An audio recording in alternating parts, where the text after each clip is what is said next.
Hey guys, welcome back to the channel. My name is Justin, or the Barstool Cub Driver. Just want to do a follow-up video, part 2, on how to get your private pilot's license for free as a veteran. If you were here last episode, we know that we covered Post 9/11 GI Bill and VRE, or Veteran Readiness and Employment. But at first, if you guys don't mind, if you could like, subscribe, comment.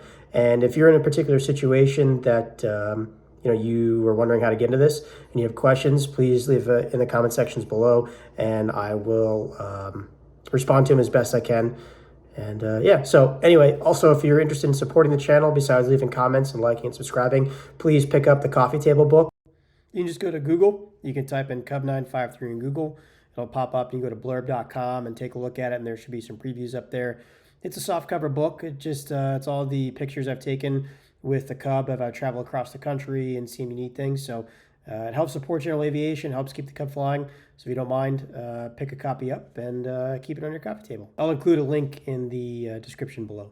All right, guys. Hey, if you tuned in last episode or part 1, we discussed a little bit of Post 9/11 GI Bill and VRE. Now, both programs will cover your flight training and costs all the way through to whatever level you want to get to for the most part.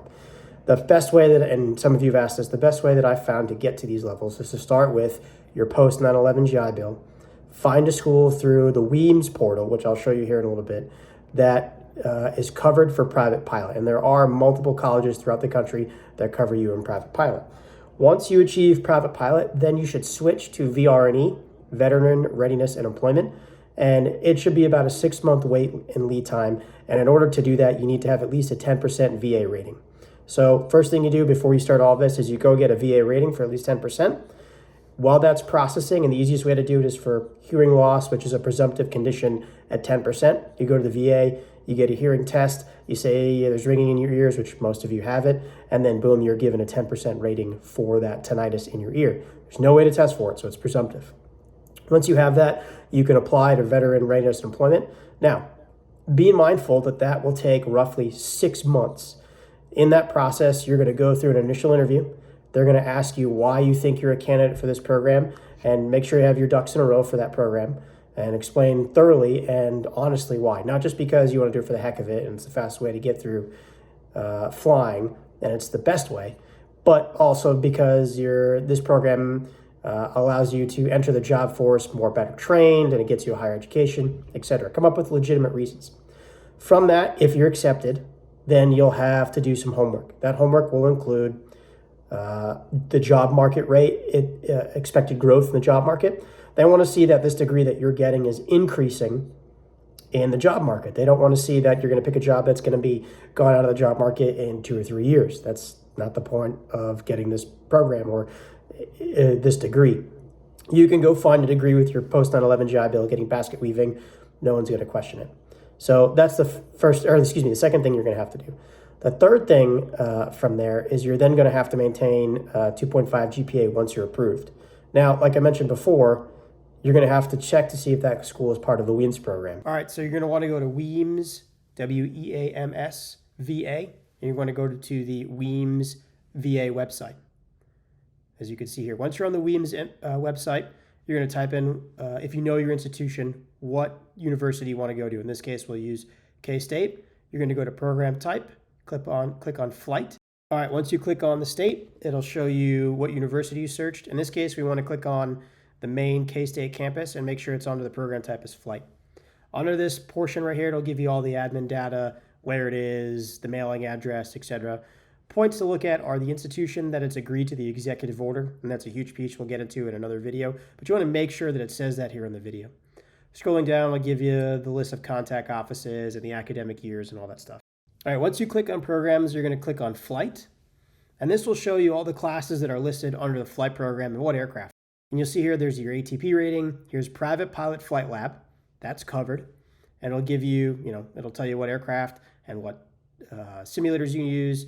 It'll show you instrument, it'll show you commercial, it'll show you instructor. Mountain flying is included here at K-State. It'll show you multi-engine.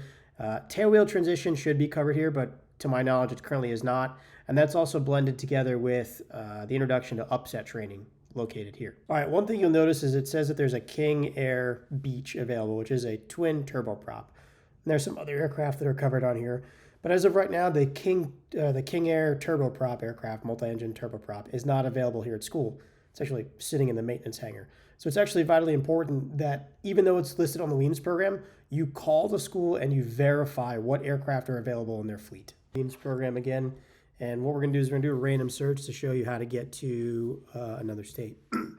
So let's make sure we have flight selected. Good to go there. Let's pick on a random state. Let's do, I don't know, let's pick on Ohio. Okay, so Ohio will show us multiple schools. We'll start with probably Ohio State University Flight Education Division, because remember, we're looking for VRE, and VRE is going to want us to get a bachelor's degree. They're not going to want us to just do the regular flight training. So, and by that I mean flight training without a degree program. So let's click on Ohio State and see what they have. All right, so remember we're on Ohio State. It shows physical address, mailing address. They've agreed to the executive order. They've got some school certifying officials, which is important. Let's go up here to programs. All right, under programs, again, we're under flight. All right, so in this case, they say commercial and instrument rating. Now, don't get disgruntled. Call the school and ask if they have private pilot covered. Remember, VRE is going to go on under wanting you to get a degree program. So if they have a degree program and the school accepts post 9/11 GI Bill, they're going to have private pilot probably covered. So let's just do a quick search under this VA comparison tool. Let's go to Ohio State, hit enter.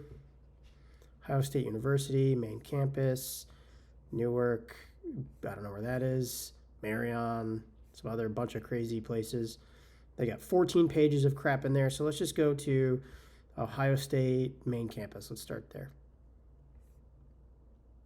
All right, so they've got right here, this is important, 1,500 GI Bill students, gives a website, regional accreditation, probably means that they does. It shows how much your GI Bill is going to pay, out-of-pocket expenses, housing allowance, your book stipend, etc. They're going to show you what it's going to break down per year, and a bunch of other basic information. So let's turn around and let's go back to right here. So it's in Columbus, which we identified on the actual Ohio page earlier. So there's probably a good chance that they're going to cover private pilot, and you can follow what I said by going to do your private pilot under post 9/11 and then switching over to VRE to finish the rest of the courses.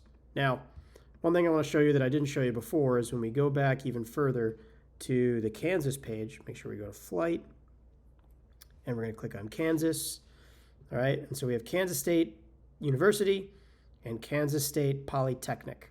Now, I'm at the Polytechnic campus, but all of my information falls under the K-State main campus program. But when I click on Kansas State University Polytechnic, and we go to programs again, you'll notice when we go to flight, it doesn't have private pilot. We also don't have helicopters here. So there's no way that we can do that. So some of this information is a little out of date. You got to call the school, but you'll be able to at least know that you can find information on what school will cover certain programs. Example, here's the mailing address. This is at main campus in Manhattan, right? So let's go back a page. Let's click on K-State. Main campus Manhattan is where the mailing address is. So they work under the same program. So you just got to go through and you're going to check on everything. All right, guys. Hey, I appreciate you checking out the video. I'll be sure to update the videos more as I go through the process. And we've got a couple other videos that I've been working on for a couple of weeks now. We'll cover if the Piper Cub's ever been in true combat, which, spoiler alert, it may or may not have been. And we'll also cover the upcoming air show here in June, where I'll be flying the Piper Cub from Kansas to Pennsylvania.